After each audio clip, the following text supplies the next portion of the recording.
You won't believe how one neighbor's petty phone call nearly ruined what should have been a peaceful family barbecue. She thought she had the upper hand when she screamed into her phone, accusing me of violating community property rules right outside my own cabin. But what Eleanor didn't realize was that her call triggered a very different response from the SWAT team. Within moments, the lively BBQ went dead silent as officers stormed in, and not to arrest me, but to slap the cuffs on her. What they uncovered in Eleanor's home was enough to bring down the entire HOA she'd been lording over for years. And believe me, that was only the start of a wild unraveling no one saw coming.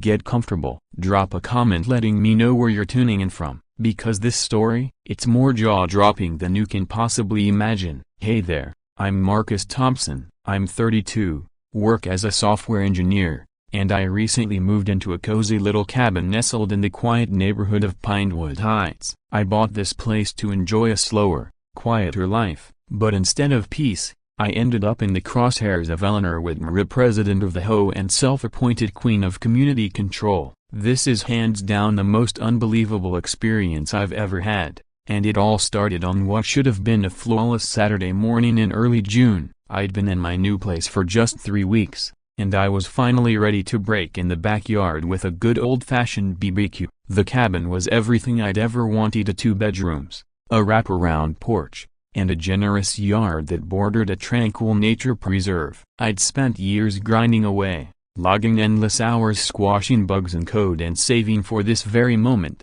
relaxing weekends, grilled food, and good company. That morning, I went all out prepping. I'd even printed out the Pinewood Heights HOA guidelines the week before, highlighting every single rule about hosting events, noise levels, and temporary structures. Call it over-preparing, but I'd heard the horror stories about HOA politics, and I wasn't about to become one of them. According to the rulebook, any gathering under 15 people didn't need prior notice. Barbecues were allowed between 10 a.m. and 8 p.m. on weekends, and temporary shade setups were fine as long as they stayed under 10 feet tall. My guest list was simple. My college friend Jake Sullivan, an opinionated but brilliant lawyer, was driving down from the city with his girlfriend, Sarah. My sister, Emma, was bringing her twin boys. And my sweet neighbor, Patricia Hayes, a retired court secretary in her late 60s, had happily accepted the invite. Just as I was flipping burgers and grooving to some classic rock, I heard the unmistakable click of high heels on pavement. I turned and saw a woman in her 50s, striding into my yard like she owned the entire block. She was dressed in an immaculate white blazer despite the summer heat, clutching a leather folder that looked like it belonged to a Fortune 500 exec. Her carefully styled blonde hair, sparkling jewelry, and artificial smile all screamed one thing: power, money, and control. She held out a manicured hand and introduced herself. "Good morning, I'm Eleanor Whitmore, president of the Pinewood Heights Homeowners Association. I just wanted to officially welcome you and make sure you're aware of our neighborhood guidelines." I wiped my hands on my apron and forced a polite smile, trying to mask the unease settling in. "Nice to meet you, Mrs. Whitmore. I'm Marcus. I've actually gone through the HOA handbook pretty thoroughly. Everything here should be in compliance." I gestured toward the BBQ setup, hoping my preparation would speak for itself. But Eleanor's smile turned icy as she surveyed my yard with the intensity of a customs agent searching for contraband. She pulled a notebook from her folder and began scribbling furiously, her eyes locked on every little detail like she was conducting an audit. "I see you've erected a temporary shade structure," she remarked, her tone making it sound like I'd installed an oil rig in my backyard. "And there's visible smoke coming from your cooking device, which may affect neighboring properties." I blinked in disbelief, complaining about grill smoke at a BBQ. Was this for real? "The canopy is well under the height limit," I replied, trying to stay calm, "and it'll be gone by tomorrow. As for the smoke, yeah, well, that's just part of grilling burgers." I even checked the wind to make sure it wouldn't drift toward the nearby houses. But Eleanor wasn't done. She prowled the yard like a predator, snapping photos with her overpriced phone, pointing out everything from the position of my chairs to how the cars were parked. Then came her big moment. She stopped by the canopy, eyes gleaming like she'd struck gold. "This structure," she announced with dramatic flair, "appears to be an unauthorized permanent installation." From her bag, She pulled out a measuring tape and crouched in the grass. Crouched measuring distances and whispering numbers under her breath as if she were on an archaeological dig. "Ma'am," I said, struggling to hide my disbelief, "it's a pop-up canopy, the kind people take to the beach. It's temporary and under the size limit." But Eleanor stood tall with a smug look that said she'd caught me red-handed. "Regardless, any structure, temporary or otherwise, must be pre-approved and documented. I'll need to escalate this to the architectural committee." She resumed her photo spree, now acting like she was gathering evidence for a criminal case. That's when Jake showed up with Sarah. I could see his lawyer instincts kicking in immediately as he took in the scene. Eleanor measuring things like she was preparing for trial. He wisely kept quiet but shot me a look that said, "We'll talk about this later." Patricia arrived soon after. I noticed how her usually warm expression shifted the moment she spotted Eleanor. There was some old history between them, but I didn't know the full story yet. The rest of the afternoon unfolded under Eleanor's ever-watchful gaze. She lingered at the edge of my yard like a hawk circling its prey. Every burst of laughter felt just a little more tense with her there. The sound of my guests enjoying themselves seemed to make Eleanor's scowl deepen by the minute. Every cheerful laugh or innocent noise appeared to get mentally logged in her personal violation database. But what I didn't realize at the time was that Eleanor's obsessive photo-taking had a much darker motive than simple nitpicking. Her true intentions were far more malicious and far more dangerous than I could have guessed. The following morning hit me like a punch to the face. I was barely a few sips into my first cup of coffee when I heard the unmistakable thunk of something being shoved aggressively through my mail slot. A thick envelope, stamped with the bold and ominous Pinewood Heights whole letterhead, lay on my floor like a legal threat. My stomach twisted as I picked it up and ripped it open. What I found inside made my heart race. Eleanor had compiled a detailed list of 7 supposed violations from my low-key barbecue, each accusation more absurd than the last. They included unauthorized installation of a temporary structure, excessive noise during restricted hours, improper placement of guest vehicles, environmental smoke disturbance, lack of pre-approved documentation for a social gathering, unauthorized landscape changes, and my personal favorite, a failure to submit a formal event plan in advance. I read it twice, wondering if I'd somehow wandered into a dystopian neighborhood where backyard burgers required government clearance. But what infuriated me more than the list itself was how calculated it all was. This wasn't a spur-of-the-moment tantrum. Eleanor had clearly spent hours combing through outdated HOA policies and legal loopholes, crafting this letter with surgical precision. She even included section numbers, penalty estimates, and strict deadlines for corrective action as if I'd committed a felony instead of flipping burgers for a few friends. The final paragraph hit like a threat.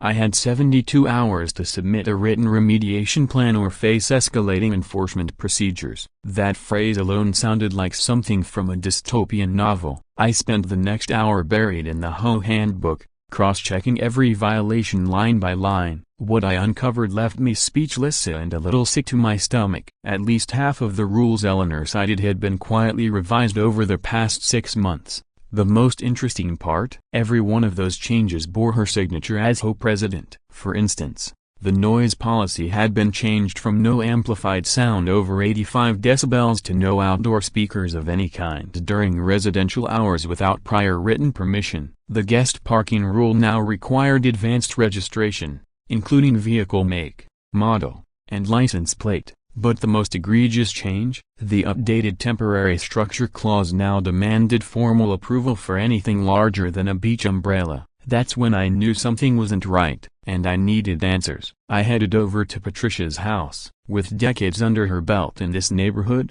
I figured she might know more about what was going on. She welcomed me with her usual warm smile and invited me inside her cozy living room, filled with old family photos and the kind of furniture that radiated comfort and history. She poured us both a cup of fresh coffee, then sank into her favorite armchair. "Marcus, sweetie," she began, her tone weary, "I've lived here for 30 years. And the Eleanor Whitmore you met yesterday? That's not the woman I used to know." She explained that Eleanor had only become HOA president 6 months earlier, right after the unexpected passing of her husband, Robert. It was officially ruled a stroke, but Patricia's tone told me she wasn't convinced everything was as it seemed. Robert, she said, had been the soul of the community. A warm, well-liked man in his early 60s, he treated the HOA role as a service, not a seat of power. He hosted potlucks, helped neighbors with yard work, and took pride in keeping the community friendly and fair. According to Patricia,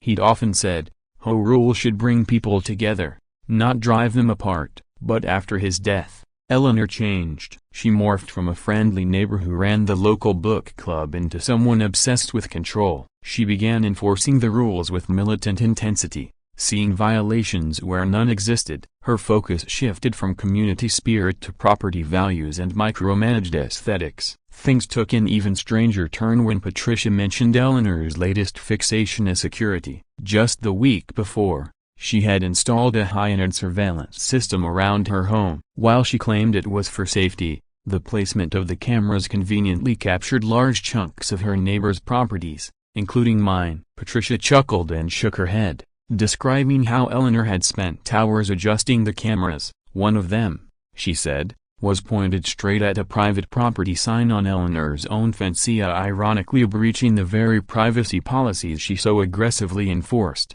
She spent almost 2 hours fiddling with that camera to make sure it had a clear view of your yard, Patricia added with a half laugh, half sigh. It's like she's turned into someone I barely recognize. I walked back to my cabin with my thoughts racing. Everything Patricia told me lined up perfectly with what I'd seen and added new weight to my growing concerns. The timing was too perfect. Eleanor's descent into regulatory madness had started right after her husband's death, and it hadn't been a slow decline. It was like she flipped a switch. That raised a whole new set of questions. What kind of marriage had they really had? Would Robert have supported what Eleanor was doing now? Was his death truly a natural stroke? Or was something more sinister hiding beneath the surface? Patricia's words echoed in my mind. She's turned into someone I barely recognize. The more I thought about it, the more I couldn't shake the sense that this wasn't just about grief or power. Something deeper, darker was driving Eleanor's behavior. Later that evening, I opened up to Patricia about my fears. I told her I was starting to worry that I'd already lost the neighborhood's trust. The idea of being painted as the troublemaker when I had done everything by the book and gnawed at me in a way I couldn't shake. The idea of being labeled as the neighborhood rule breaker as someone who couldn't handle basic community standards and honestly scared me. For the first time, I wondered if buying the cabin had been a mistake. Over dinner with Patricia that night, I admitted, maybe this suburban dream just isn't for me. I've been thinking a broken bar maybe I should sell and move on. But Patricia reached over, gave my hand a firm squeeze, and offered a kind smile. Don't you dare let that woman push you out of your own home, Marcus. Some fights are worth having, and I think this might be one of them. Then, she leaned in closer, voice hushed and serious, and said something that sent a chill down my spine. Marcus, a broken bar. Something about Robert's death has never sat right with me. That woman, she's not the same person I knew for 3 decades. Maybe she never was. Her words haunted me that night. I lay awake,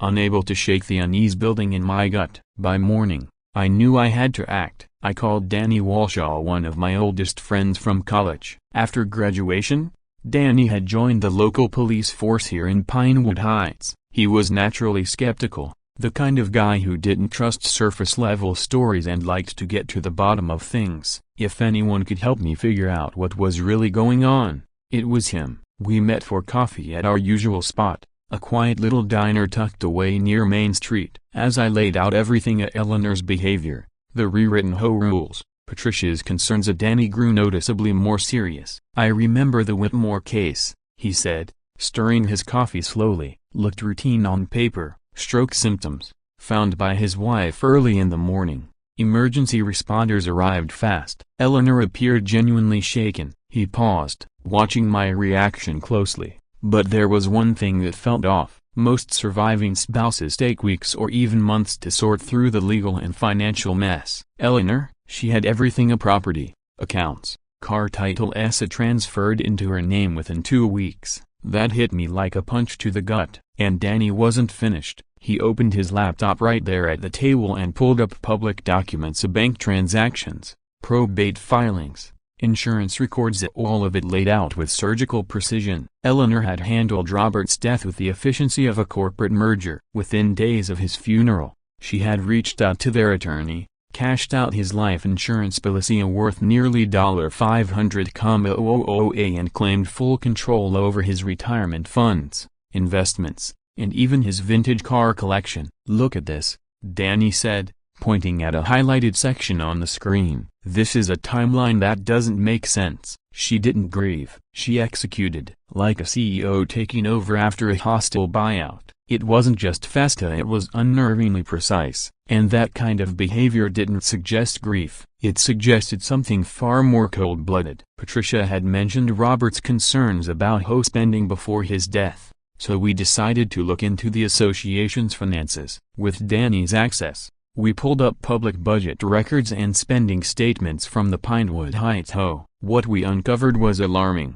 Over the past year and a half, nearly $300,000 had vanished from the HOA's reserve fund. The official explanations, vague terms like legal consultations, infrastructure upgrades, and emergency maintenance. But one particular line stood out: an expenditure of $50,000 labeled wildlife habitat restoration approved just weeks after Robert died. I cross-referenced the transaction with county permits and environmental records. There was nothing, no approved restoration, no conservation project, nothing registered in or near our neighborhood. Danny arched an eyebrow. $50,000 for a ghost project. That's not just fishy, Marcus, that's possible fraud. Our search took us next to Dr. Sarah Michela, Robert's primary care physician, now retired. She lived on the quiet end of town, in a quaint cottage surrounded by a meticulously kept garden. Her home radiated peace and experience. When we explained the reason for our visit, she didn't hesitate. "I was wondering when someone would ask about Robert," she said, leading us into a study lined with old medical books and framed certificates. "That man's death, a broken bar, it stayed with me more than almost any case in my career." Dr. Mitchell told us that just 2 weeks before Robert passed, he'd come in complaining about strange symptoms: nausea, dizziness, confusion, even a metallic taste in his mouth. She'd taken detailed notes. "I recommended full blood work, including toxicology," she said. But Eleanor was there, and she shut it down fast, practically pulled him out of the room. According to Dr. Mitchell, Eleanor answered most of the questions directed at Robert, downplayed his symptoms, and dismissed his concerns as hypochondria. The moment the doctor suggested more serious testing, Eleanor became visibly agitated and insisted Robert was just stressed over minor HOA issues. "I've been practicing medicine for over 40 years, Dr. Mitchell said quietly, "and I know what poisoning looks like." Robert's symptoms: a broken bar. They were textbook for heavy metal toxicity, likely arsenic or thallium. I should have ordered the tests anyway, but Eleanor's presence had been overbearing, and Robert, subdued and compliant, hadn't pushed back. As if that weren't disturbing enough, the story took another dark turn that same day. We tracked down Tom Rodriguez, a local handyman who'd done work for the Whitmores for years. Tom was one of those people who knew everyone's buzziness, and not out of nosiness, but because he'd fixed half the homes in the neighborhood.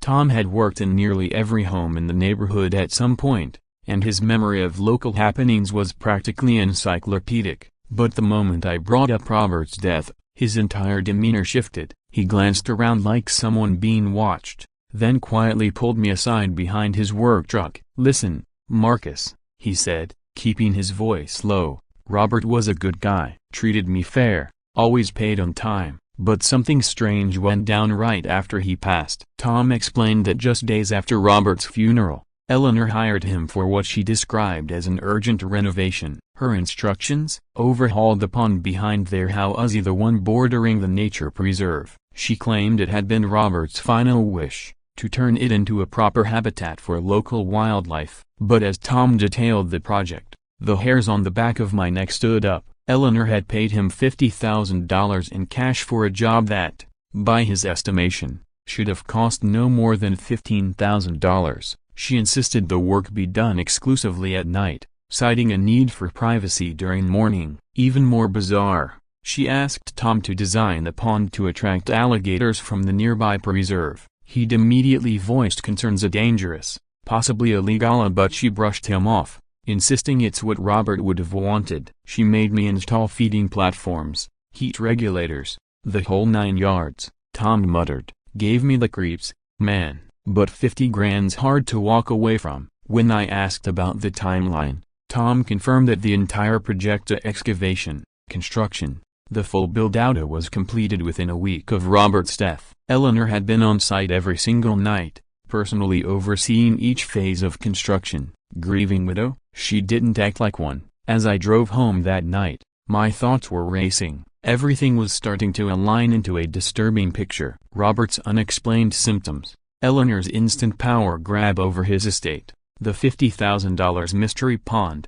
and the vanishing HOA funds. It was all starting to connect. When I mentioned the pond to Tom again later, he went pale. Marcus, that wasn't a backyard project, he said, his voice barely above a whisper. That thing was built to house predators. And not metaphorically. She created a real alligator habitat, a one that shouldn't exist. The more I thought about it, the more I knew I couldn't look into this alone. The next morning, I convinced Tom to take me out to the area behind Eleanor's property. We approached via the public nature trail just in case Eleanor accused us of trespassing. What we found defied logic. The pond wasn't just enlarged, it was engineered. It resembled a small, professional-grade lagoon, complete with submerged chambers, a water circulation system, and carefully placed feeding docks. Tom showed me where he'd installed temperature regulation units, reinforced concrete barriers, and high-end filtration systems. Cameras motion-activated were mounted around the perimeter,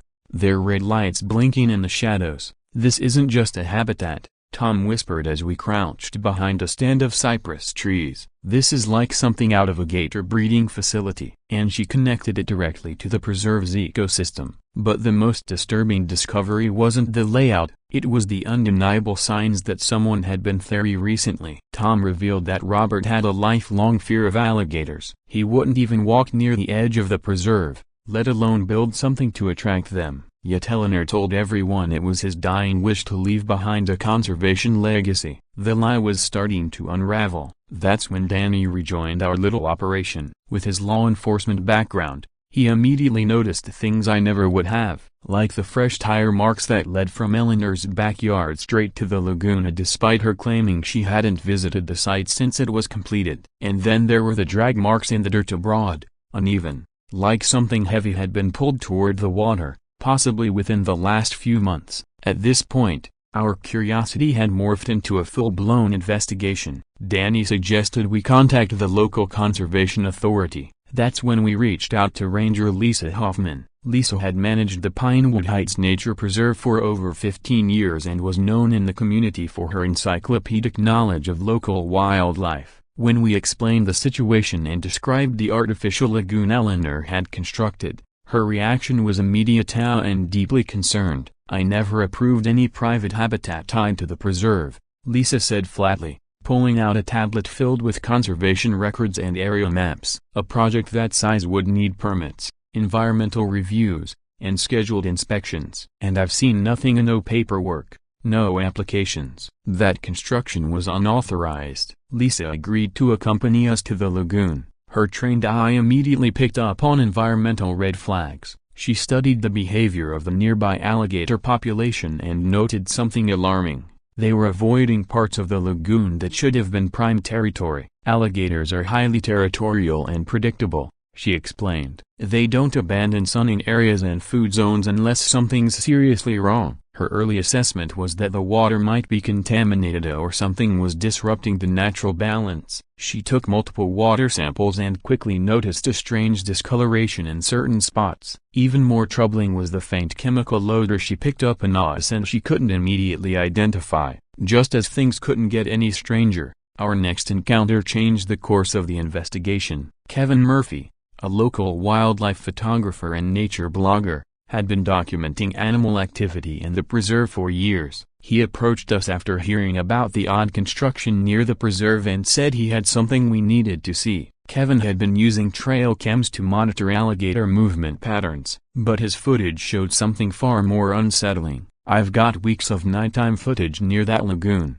Kevin said, flipping open his laptop. Whoever's been out there comes between midnight and 3 a.m., and they're always alone. The grainy, black and white videos showed a figure hooded and solitary visiting the lagoon multiple times during the past several months. Sometimes they stood at the edge, motionless. Other times, they carried something large and possibly heavy toward the water. The video left no room for doubt. A figure closely matching Eleanor's height and build could be seen repeatedly approaching the lagoon under the cover of darkness, each time carrying what looked like heavy bundles or containers. The timestamps aligned perfectly with the days immediately following Robert's death. But what truly sent chills down our spines was when Kevin enhanced a clip taken just 3 days after Robert's funeral. As he adjusted the brightness and contrast, the footage became clearer. Eleanor was clearly dragging a large, awkwardly shaped object toward the water. She struggled under its weight,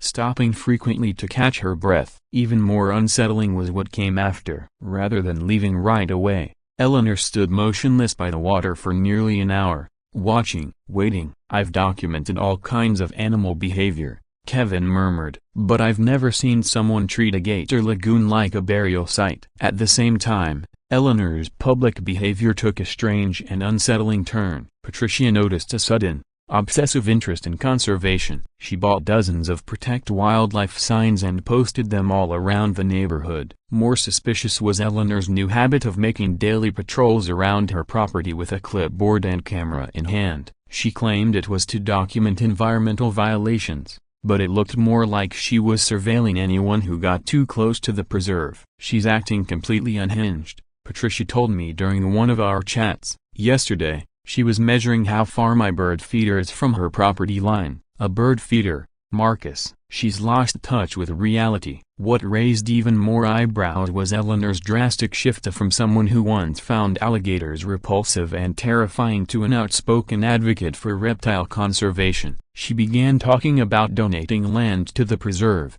claiming Robert's spirit now lived on in the lagoon's wildlife. But those of us who had known the Withers for years remembered the truth. Robert had always been deathly afraid of alligators, never going near the preserve, and Eleanor used to describe them as monsters. The transformation was so jarring that several neighbors began quietly questioning Eleanor's sanity. As all the pieces began to fall into place, a horrifying theory took shape in my mind. The timeline, Eleanor's suspicious behavior, the altered landscape, and now the bizarre gator laguna. It all painted a picture too awful to dismiss. But nature, it turns out, wasn't finished telling the story. Just 3 days after our visit to the lagoon, I was jolted awake by blaring sirens tearing through Pinewood Heights. I rushed outside to find emergency vehicles converging on the preserve like moths to a flame. What they found was nothing short of nightmarish. In the center of Eleanor's man-made lagoon floated a massive alligator easily 12 feet long, weighing close to 600 pounds belly up, its body grotesquely swollen and surrounded by a ring of foam and blood. The sheer size of the creature was shocking, but what disturbed everyone most was the visible distress it appeared to have suffered before death. The remaining alligators had retreated to distant edges of the preserve, displaying behavior Lisa Hoffman said she'd never seen in 15 years managing local wildlife. The response from authorities was swift. Lisa arrived with a full conservation team, county animal control, a state forensic vet, and Detective Ray Morgan followed shortly after. Though it started as an animal welfare incident, it quickly morphed into something resembling a crime scene. Yellow tape went up, and specialists in biohazard suits prepared to recover the carcass. Dr. Jennifer Park, a forensic pathologist who sometimes handled wildlife cases, was called in to lead the examination. Getting the body out of the lagoon was no small task. Using winches, pulleys, and reinforced supports from the state's Wildlife Research Unit, the team eventually hoisted the gator onto a mobile autopsy platform. Even before the formal necropsy, something was clearly wrong. The animal's jaw was askew, its mouth and throat showing signs of a desperate struggle. There were strange abrasions around its neck. Most telling of all was its abdomen, unnaturally distended and hard,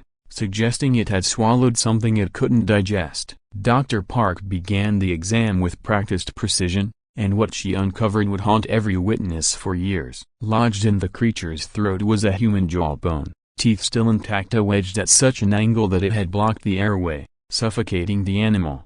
Deeper in the digestive system, more grim discoveries awaited: fractured ribs, vertebrae, and pieces of skull partially dissolved by acid. DNA results left no room for speculation. The remains belonged to Robert Whittemore, the man who was supposedly buried months earlier after dying of natural causes. But there was more. The positioning of the remains told a grim story of dismemberment and calculated disposal. Whoever had done this believed the alligators would erase all traces. Dr. Park uncovered another crucial clue: traces of thallium, a rare and deadly heavy metal often used in poisonings. Traces of thallium, commonly used in rodenticides, were still present in Robert's bone marrow, confirming what Dr. Mitchell had long suspected about his unexplained illness in the weeks leading up to his death. The forensic findings sent shockwaves through Pinewood Heights, rapidly gaining traction beyond our community. Within hours, local news crews descended on the neighborhood, already dubbing the case the alligator murder in bold, sensational headlines. Eleanor's response to the gruesome discovery was a masterclass in insincerity. She put on a show of horror and disbelief, claiming she was devastated to learn her husband's remains had somehow ended up in the Laguna, a place she insisted Robert had envisioned as a living memorial. Through crocodile tears, she told reporters that Robert must have suffered a medical emergency while visiting the preserve, accidentally falling in where the alligators had tragically consumed his body. To someone unaware of her recent behavior, it might have seemed plausible, but to those of us who had been piecing together her deception, the performance was almost laughable in its absurdity. Detective Morgan's investigation shifted into overdrive. With new evidence in hand and probable cause established, his team executed search warrants at the Whittemore residence, combing through the house, garage, and surrounding property with meticulous focus. What they uncovered left no room for doubt. Hidden in the garage were industrial saws, heavy-duty plastic sheeting, and commercial-grade cleaning agents, items no suburban homeowner could reasonably explain. But the most damning discovery came from inside Eleanor's bedroom. A false panel in her dresser concealed a handwritten note allegedly from Robert. It was a suicide letter, bearing his signature style but written under unmistakable duress. The note revealed Robert's discovery of Eleanor's embezzlement from the HOA's reserve funds. Over nearly 2 years, she had siphoned money while serving as treasurer, using Robert's position as president to mask her theft. He'd uncovered her scheme and was preparing to go public. Despite her betrayal, Robert's final words expressed sorrow and love, and a desperate hope that she would seek treatment for what he believed was a gambling addiction driving her criminal behavior. The image Eleanor had carefully curated for years, a pillar of the community, grieving widow, passionate conservationist who began to collapse under the weight of mounting evidence and relentless questioning. In a last-ditch effort to deflect blame, she turned her attention to me, spinning an increasingly delusional narrative. She began telling anyone who had listened that I had orchestrated the entire ordeal, that I was the real killer. According to Eleanor, my arrival in Pinewood Heights wasn't coincidental, it was part of a grand plan to frame her and destroy her life. She insisted I had manipulated the police, staged evidence, and engineered the investigation for my own twisted ends. But her claims were so outrageous, so untethered from reality, that even her remaining supporters began to back away. The panic in her voice, the erratic accusations, the way her stories kept shifting, it all painted a picture of a woman unraveling. The emotional fallout across the neighborhood was deep. Longtime residents who had trusted Eleanor with their votes, their finances, and their confidences felt personally betrayed. The revelations weren't just criminal, they were personal. They tore at the very fabric of our community. And yet, Eleanor wasn't done. Her most reckless act was still ahead of her. As the investigation closed in, she prepared a final desperate move, one that would not only endanger my life but test the resilience of truth itself. 2 weeks after the shocking discovery at the lagoon, I made a choice that could either clear my name completely or put me directly in harm's way. Though the evidence against Eleanor was damning, she remained out on bail as her legal team scrambled to undermine the forensic reports and redirect suspicion. Pinewood Heights had become a battleground, a longtime neighbors picking sides, while newer residents like me were caught in the chaos. That's when I decided to host another barbecue. Unlike my first innocent attempt at neighborly connection, This one had a very different purpose: to reaffirm my belief in the truth, to stand openly in front of everyone and show I had nothing to hide. The invitation was simply posted to the community bulletin board. Let's come together as neighbors and support one another through these difficult times. But behind the scenes, preparations were far more calculated. Detective Morgan and Danny Walsh had arranged for unmarked surveillance units to monitor the event, not to shield me from Eleanor's wild accusations, but to capture any reckless action she might take. Jake Sullivan arrived from the city with a legal team ready to witness and document any incident. Patricia had quietly organized a group of longtime residents to act as civilian observers. The entire neighborhood buzzed with tension. Everyone sensed this gathering might be the final act in a dark drama that had already claimed one life and shattered our shared trust. And then Eleanor arrived, as dramatic as ever, dressed head to toe in somber black, as if attending a memorial rather than a cookout. She swept onto my property flanked by two expensive-looking attorneys. They immediately began taking photos of everything: people, food, even lawn decorations. Her presence crackled with intensity. Gone was the poised, commanding figure I'd first encountered. In her place was someone frantic, unhinged. Her movements were sharp, her voice edged with panic. She clutched a thick folder and her phone like they were weapons, her eyes darting from face to face, gauging potential allies among the crowd. Then, without warning, she launched into a speech aloud, rehearsed, and aimed directly at me. She claimed she was there in the name of community safety, that what I had brought to Pinewood Heights wasn't unity, but division, that I had manipulated everyone with lies and theatrics, painting her as a monster when in truth, she was the victim. But even as she spoke,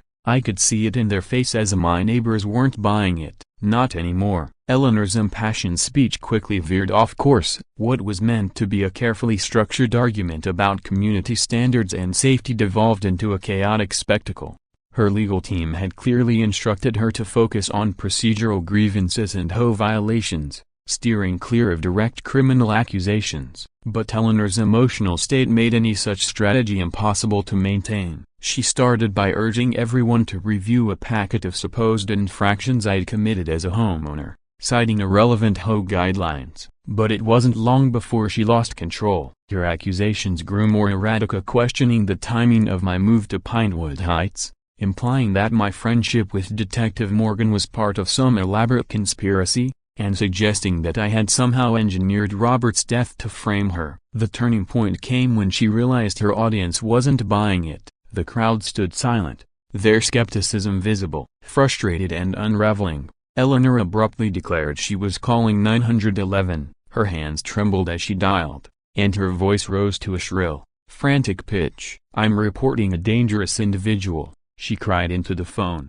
"He's repeatedly violated HOA policies and is currently holding an unauthorized gathering that poses a threat to this entire neighborhood." She continued shouting into the receiver, her voice echoing across yards and drawing even more onlookers. "Marcus Thompson has trespassed, built illegal structures, and now he's harboring criminals. This event violates noise laws and safety regulations." But the moment that sealed her fate came seconds later. In a blind wave of desperation, she dropped the mask she'd so painstakingly maintained. As the dispatcher asked for clarification, Eleanor snapped. Her voice cracked and spilled the truth. "I can't let him ruin everything," she cried. "Just like Robert tried to. He's going to find the rest of the evidence I couldn't hide. I had to stop Roberta. He was going to destroy everything I worked for." There was a stunned silence. The crowd was frozen. The only sound came from the open phone line, where the dispatcher's voice asked again if she was still there. What Eleanor failed to realize was that Danny Walsh had already obtained a court order authorizing surveillance of her phone communications. Her entire call, every word was being monitored and recorded by law enforcement. What she thought was a plea for help had become a confession captured in real time. She had, in essence, handed investigators the final piece they needed. Within minutes, the neighborhood was surrounded, not by police responding to her false emergency, but by the SWAT team, executing a precisely planned operation. They didn't confront me. Instead, they moved directly toward Eleanor, swift and coordinated. Detective Morgan stepped forward, warrant in hand. "Eleanor Whitmore," he said with deliberate gravity, You are under arrest for the murder of Robert Whitmore, misappropriation of HOA funds, and conspiracy to commit fraud." What followed was a surreal unraveling of Eleanor's public persona. Even as officers placed her in handcuffs, she kept yelling about zoning violations, noise complaints, and tent permits, as though those could somehow outweigh the murder charges now bearing down on her. "You can't arrest me for his violations," she screamed, pointing at the cookout like it was the true crime scene. The contradiction between the gravity of her arrest and the triviality of her complaints was almost too bizarre to process, but the most revealing moment came just before she was placed in the squad car. Her defiance collapsed into something raw and deeply human. Tears poured down her face as she turned to me. "I loved Robert," she sobbed, "but he was going to leave me with nothing. He wanted to give it all away to this neighborhood after everything I did for him. I couldn't let him throw me away like that." For a brief second, even her harshest critics felt a flicker of sympathy until they remembered the horror of what she had done. Her words may have been honest, but they were also a final, irreversible admission of her crime. As the police vehicles pulled away, the silence that followed was deafening. Neighbors stood in quiet disbelief, processing what they had witnessed. That barbecue, once intended to bring healing, had become the final act in a grim saga. In the days that followed, Pinewood Heights was thrust into the media spotlight. Reporters swarmed the area, news vans parked at the gates. Headlines screamed about murder in suburbia and betrayal behind white picket fences. Meanwhile,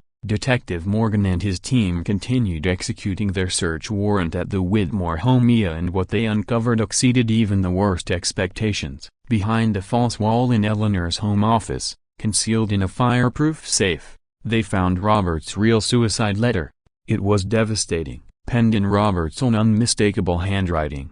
The note made clear he had written it under immense emotional pressure. In it, he revealed his discovery of Eleanor's embezzlement of over $300,000 siphoned from HOA reserves across nearly 2 years. He had tracked every fraudulent invoice, every fake vendor, every account she had manipulated. But that was only the beginning. Eleanor had tried to mask her crimes behind a long list of fabricated community improvement efforts, but the truth was inescapable. Among the most heartbreaking parts of Robert's final letter was his closing message, a painful declaration of love for the woman who betrayed him. Despite everything, he still hoped that honesty and repentance might salvage their relationship and allow them to seek forgiveness together. The letter also revealed the timeline of Robert's murder with chilling clarity. He described how Eleanor had been secretly dosing his food and drinks with thallium over the course of several weeks. After he confronted her about her financial misconduct and threatened to report it, his words painted the portrait of a man who came to understand, far too late, that his wife was slowly and deliberately killing him to silence him. One of the most disturbing elements was Robert's description of Eleanor's plan to destroy his body using the Laguna, an area she had claimed was being developed for wildlife conservation. "She thinks the alligators will erase all evidence," he wrote. "She's shown me the plans to expand the lagoon. It's clear now this has been in the works for a long time." But perhaps the most shocking revelation was her calculated effort to make me the scapegoat. Eleanor had been watching real estate sales in Pinewood Heights for over a year, waiting for someone like me, a single, new resident with no close ties to the neighborhood. My cabin's location near the preserve made it ideal for the trap she intended to set. She had planned to plant items linked to Robert's murder on my property, everything from documents to personal effects, even biological samples, all meant to make me look like the culprit behind both the homicide and the missing HOA funds. Her campaign of complaints,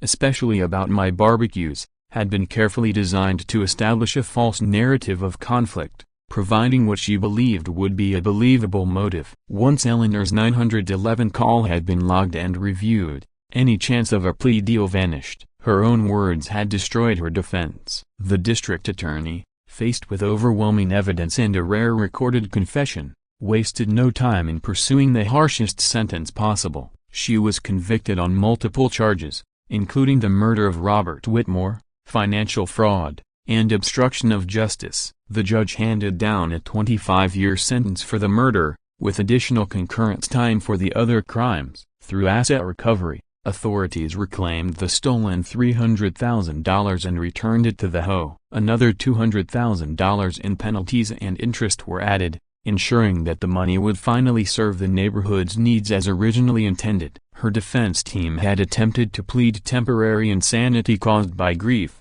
but the prosecution easily dismantled the argument. The level of premeditation, the falsified records, and the sheer planning behind the cover-up made it clear that Eleanor knew exactly what she was doing. The community, meanwhile, experienced a mix of emotions: grief, anger, and eventually, resolve. They moved quickly to restructure the HOA, determined to prevent anything like this from ever happening again. Patricia Hayes was unanimously chosen as the interim president, bringing with her a wealth of administrative experience and a spotless reputation. One of the first changes enacted was a total rewrite of the HOA bylaws. New policies included mandatory financial audits, term limits for board members, and strict transparency protocols to prevent any single person from wielding unchecked authority. The Architectural Review Board was restructured as well, with new members and fairer guidelines to ensure decisions about homes and landscaping would be made objectively, not as personal vendettas. The Laguna once Eleanor's gruesome cover-up was transformed into something meaningful. It became a fully accredited wildlife sanctuary and memorial park. Professional habitat managers were brought in, and educational programs were launched to celebrate Robert's true passion for nature. A bronze plaque at the entrance now reads, "Robert Whitmore Memorial Preserve," a tribute to a man who believed in truth, justice, and community. The poetic justice wasn't lost on anyone. What was once meant to destroy Robert became a space to honor him, a sanctuary of peace rather than a dumping ground for secrets. As for me, the outpouring of support from the neighborhood was beyond anything I could have expected. Not only was I embraced as part of the community, but I was also elected to the newly formed HOA board, committed to protecting the rights of every resident. My cabin, once targeted by suspicion, became a favorite spot for community get-togethers, and yes, my barbecues became legendary in Pinewood Heights. They always featured amazing food, lively company, and not a single complaint about tents or noise. But the biggest surprise came when Patricia shared one final revelation.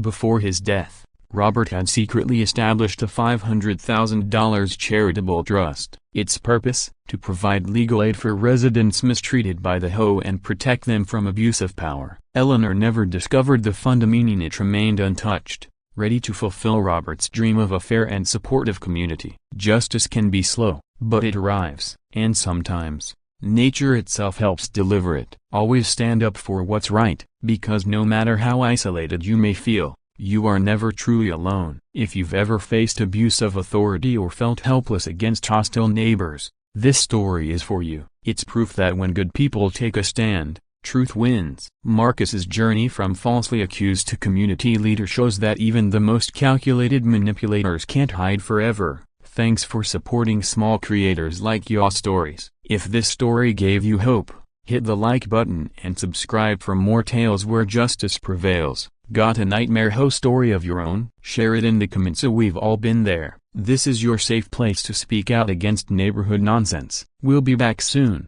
with more stories of very legal revenge.